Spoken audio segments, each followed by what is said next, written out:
नमस्कार। आपका अखबार के संग में आपका स्वागत है। मैं हूं प्रदीप सिंह। सुप्रीम कोर्ट ने यूजीसी की जो नई गाइडलाइंस थी 2026 की, उसके क्रियान्वयन पर, उसके इम्प्लीमेंटेशन पर रोक लगा दी है।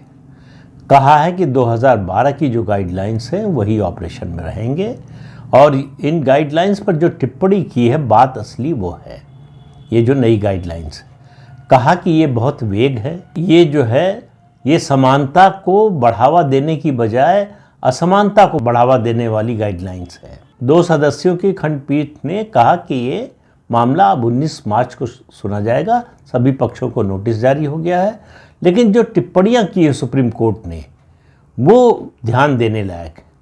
उन्होंने कहा आप क्या चाहते हैं? आप चाहते हैं हम अमेरिका जैसे हो जाए, जहां काले लोगों के बच्चों के लिए अलग स्कूल और गोरे लोगों के बच्चों के लिए अलग स्कूल है? तो कैंपस में आप इस तरह का विभाजन चाहते हैं? सुप्रीम कोर्ट ने कहा कि हर पीड़ित को न्याय पाने का अधिकार है और ये जो गाइडलाइंस है इनकी भाषा इतनी वेग है, किसी को समझना मुश्किल है कि ये किसके पक्ष में है, किसके खिलाफ है, और ये एक तरफा है। और जस्टिस बागची ने कहा कि भाई आज़ादी के 77 साल बाद ये नियम लाने की ज़रूरत क्यों पड़ी? मतलब एक तरह से पूरी व्यवस्था पर सवाल उठाया, अब तक की सभी सरकारों पर सवाल उठाया कि आपने इक्वलिटी के लिए, ये जो भेदभाव है उसको दूर करने के लिए क्या किया। मैं इस मुद्दे पर आपसे एक और वीडियो में विस्तार से बात करूंगा। पहली बात तो मेरी जो समझ है उसके अनुसार आप इसे अगड़ा पिछड़ा की लड़ाई के रूप में मत देखिए, अगड़ा पिछड़ा के मतभेद के रूप में मत देखिए। ये समस्या उससे बहुत ज़्यादा गहरी है, उससे बहुत ज़्यादा गंभीर है और उससे ज़्यादा खतरनाक है इसके नतीजे जो होने जा रहा था। तो उसको उस संदर्भ में समझना पड़ेगा। केवल अगड़ा पिछड़ा तक रुक जाएंगे अगर आप, तो समस्या की जड़ तक नहीं पहुंचेंगे, गहराई तक नहीं पहुंचेंगे। अगर समस्या की गहराई तक नहीं पहुंचेंगे, जड़ तक नहीं पहुंचेंगे, तो उसका समाधान भी नहीं कर पाएंगे। उसकी बात जो है, जो अगला वीडियो इस विषय पर बनाऊंगा उसमें करूंगा विस्तार से। अभी आज सुप्रीम कोर्ट का जो फैसला आया है उस पर सवाल ये है कि यूजीसी की गाइडलाइन आई कैसे? क्या सरकार अब सुप्रीम कोर्ट की इन टिप्पणियों के बाद उन लोगों की पहचान करेगी जो इसके लिए जिम्मेदार हैं, इस गाइडलाइन को लेकर आए? मेरा तो स्पष्ट रूप से मानना है कि ये सिर्फ और सिर्फ हिंदू समाज को तोड़ने के लिए, सनातन की बढ़ती हुई एकता से जिनको परेशानी थी, चिंता थी, उनका काम है इस सनातन एकता को तोड़ने के लिए लाया गया था। उसका कारण बता रहे हैं कि भारतीय जनता पार्टी को ये लगा कि जाति की राजनीति में वो बाकी जो उसके प्रतिद्वंदी हैं, राजनीतिक प्रतिद्वंदी, उनको मात दे दे। इसके लिए ये गाइडलाइंस लाई गई। 2024 में भारतीय जनता पार्टी के हिंदुत्व के एजेंडे के विरुद्ध जो है जाति का एजेंडा जीत गया और कहते हैं कि तभी से पार्टी ने तय कर लिया था कि इस जाति के एजेंडे पर हमको अपने प्रतिद्वंदियों से आगे निकलना है। अब मुझे इसके बारे में कोई जानकारी नहीं है कि इसमें कितनी सच्चाई है, लेकिन वो इशारा इसी ओर करता है। अब वो जानबूझकर किया गया हो, अनजाने में किया गया हो, अक्षमता के कारण किया गया हो, लापरवाही के कारण किया गया हो, इसकी समीक्षा हो सकती है। लेकिन मेरा मानना है कि केंद्र सरकार को सुप्रीम कोर्ट में एफिडेविट देने से पहले इस बात का पता लगाना चाहिए कि इसके लिए जिम्मेदार कौन लोग हैं, वो किस मानसिकता के हैं, किस मानसिकता के तहत ये गाइडलाइंस तैयार की गई, इसके पीछे का उद्देश्य क्या था। ये कोई भोला भाला कदम नहीं है, ये बहुत खतरनाक कदम था। सुप्रीम कोर्ट ने देश को जातीय हिंसा की आग में जाने से बचा लिया है। तो सुप्रीम कोर्ट आज हमारा सेवियर बना है। सुप्रीम कोर्ट ने आज हिंदू समाज को बचाने का काम किया है। इससे पहले मुझे याद नहीं है कि कब सुप्रीम कोर्ट का कोई ऐसा फैसला या टिप्पणी आई थी जिसमें हिंदू समाज को बचाने की कोशिश की गई हो। दरअसल क्या है कि देश में इस समय जो वातावरण है, हिंदू एकता जिस तरह से सुदृढ़ हो रही है, बढ़ रही है, उससे बहुत से लोगों को परेशानी है। और अगर आपको ये लगता हो कि भारतीय जनता पार्टी में सब लोग ऐसे हैं जो इससे खुश हैं, तो आप गलतफहमी में हैं। भारतीय जनता पार्टी में भी ऐसे लोग हैं जो इससे खुश नहीं हैं। भारतीय जनता पार्टी में सूडो सेकुलर्स की कोई कमी नहीं है जो इस बदली हुई परिस्थिति से बिल्कुल खुश नहीं है, लेकिन उनकी इतनी ताकत नहीं है, हिम्मत नहीं है, साहस नहीं है, ये रीढ़ विहीन लोग हैं, बोल नहीं सकते। अरे भाई, जो सच मानते हो उसको बोलने की हिम्मत रखो, सामने आकर बोलो।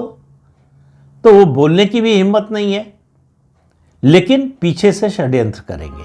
तो ये यूजीसी की जो नई गाइडलाइन है, ये भारतीय जनता पार्टी के अंदर से रचे गए षड्यंत्र का नतीजा है। इस षड्यंत्र के जो किरदार हैं उनकी पहचान करके उनको सजा अगर नहीं दी गई तो ये समस्या आने वाले समय में और बड़ी बनेगी। सुप्रीम कोर्ट अगर ये कहे, टिप्पणी करे, प्रथम दृष्टया ये टिप्पणी करे कि ये गाइडलाइंस, ये नियम इक्विटी को, समानता को प्रमोट नहीं करते, समानता को बढ़ावा नहीं देते, तो ये सरकार के इस फैसले पर इससे बड़ी प्रतिकूल टिप्पणी और क्या हो सकती है। और जो सबसे महत्वपूर्ण बात कही सुप्रीम कोर्ट ने कि देश की एकता सबसे महत्वपूर्ण है, उसके ऊपर कुछ भी नहीं है। यानी इसका आप अर्थ निकालिए कि ये जो गाइडलाइंस है ये देश की एकता को तोड़ने के वाली है। तो सवाल ये है, फिर उसी सवाल पर लौट कर आता हूं कि देश को तोड़ने वाले ये नियम किसने बनाए, कैसे बन गए। बहुत से लोग कह रहे हैं कि सुप्रीम कोर्ट के निर्देश पर ये गाइडलाइंस बनी। सुप्रीम कोर्ट ने निर्देश दिया था कि जो 2012 की गाइडलाइंस है उसमें जो सुधार की ज़रूरत है सुधार किया जाए और उनको कड़ाई से लागू किया जाए। ये नहीं कहा था कि ये आप अन्यायपूर्ण जो है वो व्यवस्था लेकर आए, नियम लेकर आए, जिसमें एक वर्ग को पहले से ही अपराधी घोषित कर दिया जाए, बिना किसी आरोप के, बिना किसी जांच के उस वर्ग को पहले से ही अपराधी मान लिया जाए। तो ये तो सुप्रीम कोर्ट ने नहीं कहा था, ये तो आपके दिमाग की उपज है। तो कौन लोग हैं ऐसे, विद्वान कौन है? और दूसरा सवाल ये है कि ये कमेटी, जो पार्लियामेंट्री स्टैंडिंग कमेटी जिसने ये रिकमेंडेशन दी थी, उसमें भाजपा की मेजॉरिटी थी, भाजपा के सीनियर लीडर थे, वो वहाँ क्या कर रहे थे? क्या उनमें से किसी का डिसेंट नोट है क्या? किसी ने इसका विरोध किया क्या? इसको रोकने की कोशिश की क्या? दूसरी बात, पार्लियामेंट्री स्टैंडिंग कमेटी की रिकमेंडेशंस मैंडेटरी नहीं होती, वो सिर्फ रिकमेंडेटरी होती हैं, वो सिफारिश होती है, उनको मानने की सरकार के सामने कोई बाध्यता नहीं होती। तो सरकार के सामने जिस चीज़ की बाध्यता नहीं थी उसको अक्षरशः क्यों मान लिया सरकार ने? और ऐसी रिकमेंडेशन जिसमें जो इस देश की वो कम्युनिटी है जो हिंदुत्व के खिलाफ है, सनातन के खिलाफ है, इस देश की एकता के खिलाफ है, जो इस देश में सामाजिक समरसता के खिलाफ है, आखिर उन लोगों का एजेंडा क्यों लागू किया गया?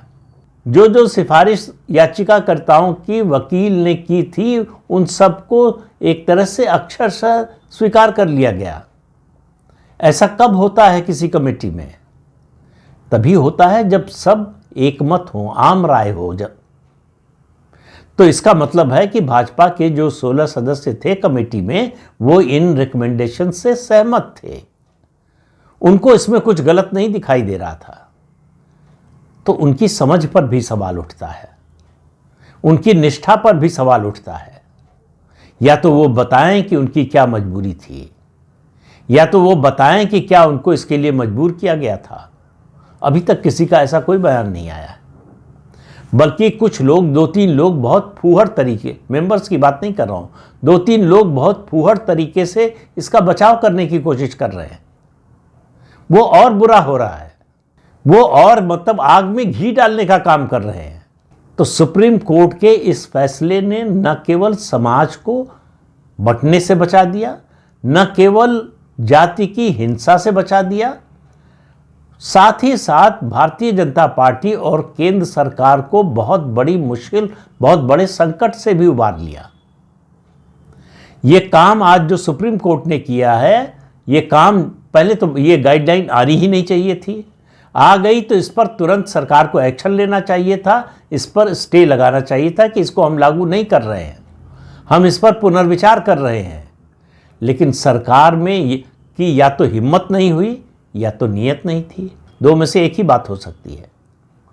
और जो भी, अगर हिम्मत नहीं हुई तो चिंता की बात है, अगर नीयत नहीं थी तो और ज़्यादा चिंता की बात है। लेकिन ये मामला यहीं ख़त्म नहीं होने वाला है, ये आक्रोश कम हो जाएगा, क्योंकि आक्रोश का आधार चला गया है। क्योंकि वो नियम जो भेदभाव करता था, इस नाम पर लाया गया कि भेदभाव को मिटा रहे हैं, उस नाम पर लाया गया नियम और ज़्यादा भेदभाव बढ़ाने वाला था। यानी आप समझिए कि दो लोगों में, दो व्यक्तियों में विवाद हो जाए, झगड़ा हो जाए, या कहें हम मारपीट हो जाए, तो वो दो व्यक्तियों का झगड़ा न होकर दो समुदायों के झगड़े में बदल जाएगा। ये नियम ये कहता है कि मेरा किसी से झगड़ा हो जाए, वाद विवाद हो जाए, मैं किसी के खिलाफ बोल दूं, मेरे खिलाफ कोई बोल दे, तो उसको हम दो व्यक्तियों का झगड़ा नहीं मानेंगे। यूजीसी के ये नए नियम 2026 के ये कहते हैं, वो कहते हैं कि हम अगर दोनों अलग अलग समुदाय के हैं तो ये अलग अलग समुदायों का झगड़ा है।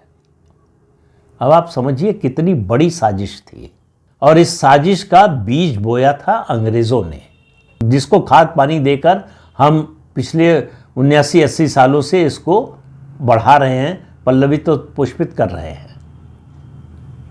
और उसी का नतीजा है ये यूजीसी की नई गाइडलाइंस। इन सब के बारे में विस्तार से बात करूंगा कि संदर्भ क्या है, क्यों है ऐसा, इसके पीछे किस तरह की मानसिकता है, इसके पीछे किस तरह की सोच है, कौन सी विचारधारा है जो ऐसा चाहती है। और सुप्रीम कोर्ट ने जो बात कही, सरकार को थोड़ी तो शर्म आनी चाहिए। सुप्रीम कोर्ट ने कहा कि हम देश को पीछे नहीं ले जा सकते।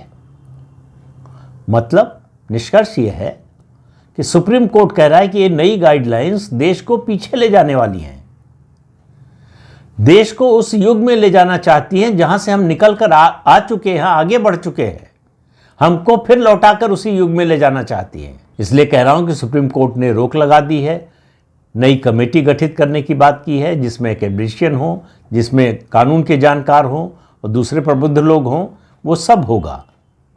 ये स्थिति बदलेगी, ये गाइडलाइन लागू नहीं होगी। लेकिन मैं फिर भी अड़ा हुआ हूं इस बात पर कि ये गाइडलाइन आई क्यों, लाया कौन, इस गाइडलाइन के पीछे दिमाग किसका था, इस गाइडलाइन के पीछे जिसका दिमाग था उसका उद्देश्य क्या था। इन बातों का खुलासा जब तक नहीं होगा तब तक इस समस्या का पूर्ण समाधान नहीं होगा। तो इस अंक में इतना ही, अगले अंक में फिर मिलेंगे किसी नए मुद्दे के साथ। तब तक के लिए अनुमति दीजिए। आपसे अनुरोध है कि चैनल देखिए, शेयर कीजिए, लाइक कीजिए और सब्सक्राइब जरूर कीजिए। नमस्कार।